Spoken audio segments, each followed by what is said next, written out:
The County Ledger, Chapter 1. When Eva Mercer opened her father's desk for the last time, she found a tax receipt for a man who had been dead for 12 years. The receipt lay under a stack of appliance manuals and church bulletins in the bottom right drawer, folded into exact thirds and clipped to a yellow page from one of Tom Mercer's ledgers. Eva recognized his handwriting before she read the name. Her father wrote numbers the way other people packed dishes for a move, each one cushioned by careful space, nothing touching unless it had to. Merrill County Marina, slip 14, paid in cash. Below it, in the ledger margin, her father had written, "Keep original. If asked, say annual storage." The payer on the receipt was Owen Lark. Eva stood in the stale little office above the hardware store and read the line again. Owen Lark had drowned in Belmere Lake 12 summers ago. The town had held candles on the courthouse lawn. Her father had closed the shop early for the vigil. The lake patrol found Owen's empty boat by dusk, and his body 3 days later, caught in reeds near the county line buoy. After that, people talked about the accident as if it had been a weather event. Sad, sudden, finished. The receipt in Eva's hand had been printed 9 months ago. She looked around the office as if the room might explain itself. The green banker lamp, the metal file cabinets, the framed photograph of Eva at 19 in her first newsroom blazer, smiling too hard while Tom stood beside her in shirt sleeves, one hand lifted like he wanted to straighten her collar, and it stopped himself. He had never asked her to move back home after her divorce, never asked her to help when his heart started failing, never asked for anything that might sound like pity. He had only started leaving odd things where she could not miss them. First, the envelope containing a courthouse photograph from 2008 with no note attached. Then, a public records request form already addressed to the sheriff's office. Then, 3 weeks before he died, a voicemail telling her, in the patient voice he used on people making bad financial choices, that if she came home late she should begin with the lake payments. Eva had thought he meant overdue invoices. Now she slipped the receipt and ledger page into her bag, locked the office behind her, and walked 3 blocks to the county administration building, while the noon bells from St. Agnes counted out a heat-heavy Friday. The assessor's counter had not changed since high school. Same scratched laminate, same jars of dead pens chained with plastic flowers, same bulletin board with notices curling at the corners, because no one in Merrill County believed tape should be replaced before it failed publicly. Nina Doyle sat behind the glass, glasses low on her nose, stamping deeds with the solemnity of a judge. Nina had once been the assistant softball coach and still wore her reading chain like a whistle. "Eva Mercer," she said, not looking up. "I heard you were back. That fast? Your father's pastor filed the church reimbursement packet before breakfast. Sit with that and tell me this town is not efficient." Eva smiled, because it was easier than saying she had not yet learned how to be back in a place where news outran grief by 3 blocks. She slid the receipt through the opening in the glass. "I need the current parcel record for whatever property is attached to this marina slip payment." Nina glanced down and reached for the keyboard. Then she stopped. "Where did you get this?" "From my father's office." Nina lowered her voice even though no one stood within 20 feet. Tom was still keeping Lark paper? Eva heard it then, the sentence Nina had not meant to say. Still. "So it is Lark paper." Nina leaned back in her chair. "Eva, that's not an answer. It's a marina billing receipt. For a dead man." Nina pressed her lips together. Eva knew that look. Small town calculation. How much honesty a person could spend without losing standing at church, at lunch, at the gas pump. Nina turned to the screen, typed Owen Lark's name and frowned. The slip assignment transferred years ago. To whom? The County Preservation Trust. Eva let out a short breath. "That sounds fake. It's real enough to file taxes under." "Who runs it?" "Board rotates." "Nina." Nina pulled a thin paper folder from the shelf behind her and laid it on the counter without sliding it over. "You're going to make this about your father," she said. "Maybe my father already made it about himself." That landed. Nina's face softened for half a second, then closed again. "Owen's widow signed the transfer after the accident," she said. "Everyone knew the marina note stayed open because the trust stored equipment there. What equipment? Records boxes, event supplies, I don't know. It was county business. Eva tapped the receipt. Then why did my father write if asked, say annual storage? Nina's thumb worried the edge of the folder. Tom kept books for half the county. People wrote reminders. He wrote it because he expected to be asked something specific. Before Nina could answer, a deputy in tan uniform came through the side door carrying 2 cardboard archive cartons. He was tall, square-shouldered, and more careful with the boxes than most men in uniform were with other people. Mateo Ruiz had been a year behind Eva in school and 3 desks over in sophomore history. He had also been Owen Lark's godson, which the town mentioned often enough that it felt like a job title. Need a hand? Nina asked him. I'm alive, not injured, Mateo said, then saw Eva and stopped. I thought you were in Louisville. I was yesterday. He set the boxes down by the records room. His gaze moved to the receipt on the counter, then to Nina's face, then back to Eva's bag. He was quick enough that the sequence might have meant nothing if Eva had not spent 7 years in a newsroom learning that people told the truth with their eyes before their mouths got involved. Problem? He asked. Depends who answers, Eva said. Mateo came closer. What are you looking for? Why a dead man paid marina taxes last fall. The polite expression stayed on his face a fraction too long.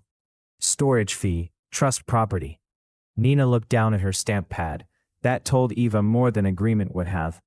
You knew that pretty fast, Eva said. Everybody knows what slip 14 is. Then say it plainly.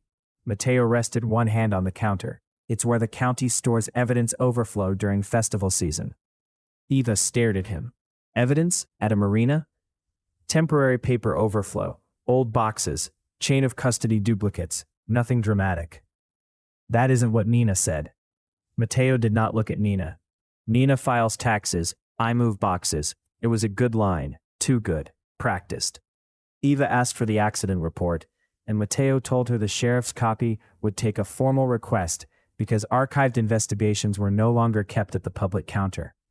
Nina said the assessor file would show only ownership transfers and trust taxes, not incident detail. Between the two of them, they built a neat little fence from procedure and tone. Eva had grown up in that kind of fence. She knew where to look for the bad boards. Then print me the trust board list, she said. Nina hesitated. Public filing, Eva added. Nina printed it. There were 5 names, a retired judge, a funeral home owner, the county administrator, Owen Lark's widow, Celia, and Tom Mercer. Eva read her father's name twice. He never told me he sat on this board. Mateo's jaw shifted. He wasn't active. He was active enough to be listed. It was mostly signatures. On what? Mateo spread his hands a little. Maintenance, storage, liability, small things. Eva folded the board list and tucked it into her bag beside the receipt. My father left me a public records request, addressed to your office. Mateo's expression changed. Not much, but enough. For what? If I knew, I wouldn't need to file it. Nina made a faint sound in her throat. Warning or sympathy, Eva could not tell. Mateo said, Tom had a habit of chasing patterns after they stopped meaning anything. That was the first bad move. Not because it was cruel, but because it was false. Her father chased patterns exactly until they meant too much.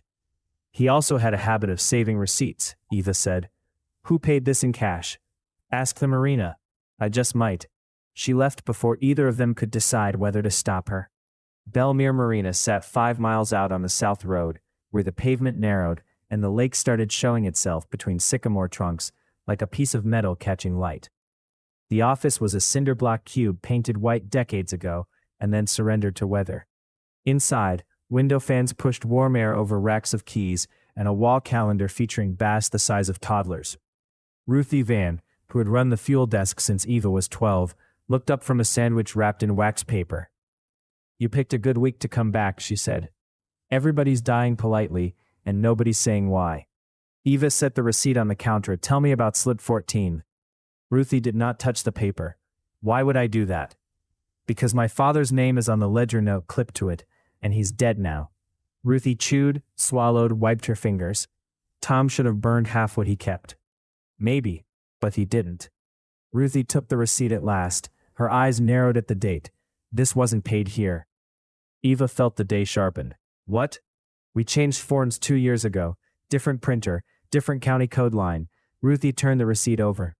And we stopped taking cash on slip renewals after the break-in. Then it's fake. No, Ruthie tapped the paper. It's copied. That was somehow worse. Copied from what? Ruthie opened a drawer, took out a ring binder and flipped to an older blank. The formatting matched. Same code line, same placement of the county seal. These were our forms before the software switch, she said. If somebody had an old book of them, they could type one up easy enough. Who would have had old books? Ruthie gave Eva a level look. Your father, for one, he audited us every spring. Eva absorbed that and hated how neatly it fit the fear waiting for her. Tom on the trust board, Tom with old forms, Tom writing notes about what to say if asked. It was the shape of guilt, sitting there clean as a diagram. Then Ruthie reached under the counter and brought out a metal cash box with a broken latch. Except Tom also made me label everything after the break-in because he said county people relied too much on memory. She sorted through envelopes until she found one stamped Receipts Voided. Inside was a carbon copy, faded purple at the edges. Slip 14. Paid in cash. Same amount, same date, different payer. Not Owen Lark. Mateo Ruiz. Ava looked up. Ruthie's voice stayed flat. He came in right before closing, said he was covering an old county storage account and didn't want the trust filing to lapse over a paperwork issue. Did he ask for Owen's name on it? He asked me to leave the payer field blank. I told him I wasn't stupid. So how did Owen's name get there? That's your mystery, honey. Ava read the carbon copy again. Mateo's signature sat at the bottom, in a fast slant she recognized from old yearbooks and school forms. Fairly ordinary, almost careful. Did anyone come with him, she asked. No. Did he say why he paid cash?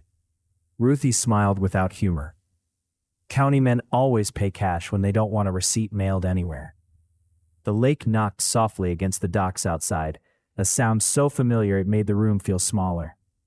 Ava thought about Mateo at the counter, how smoothly he had offered his explanation, how quickly he had named slip 14, how he had called her father a man chasing patterns that no longer meant anything. People answer the question they wish had been asked. Rowan Sable's brief might as well have said. Mateo had been ready for ownership, for storage, for procedure. He had not been ready for the marina to keep a second copy. Ava folded the carbon slip and slid it beside her father's note. 2 receipts now. Same date, same amount, 2 different stories. On her way out, Ruthie said, "Your father came here the week before he died." Ava turned. He stood on Dock C for 20 minutes looking at slip 14 like it had insulted him, Ruthie said. Then he asked me one question. What question? Ruthie wrapped the rest of her sandwich and set it aside. He asked whether Mateo had come alone. Ava felt the floor settle under her in a new and unpleasant way. And what did you tell him? Ruthie met her eyes. I told him yes. She paused, then added, that was the truth when he asked it. Ava waited. Ruthie looked past her to the lake.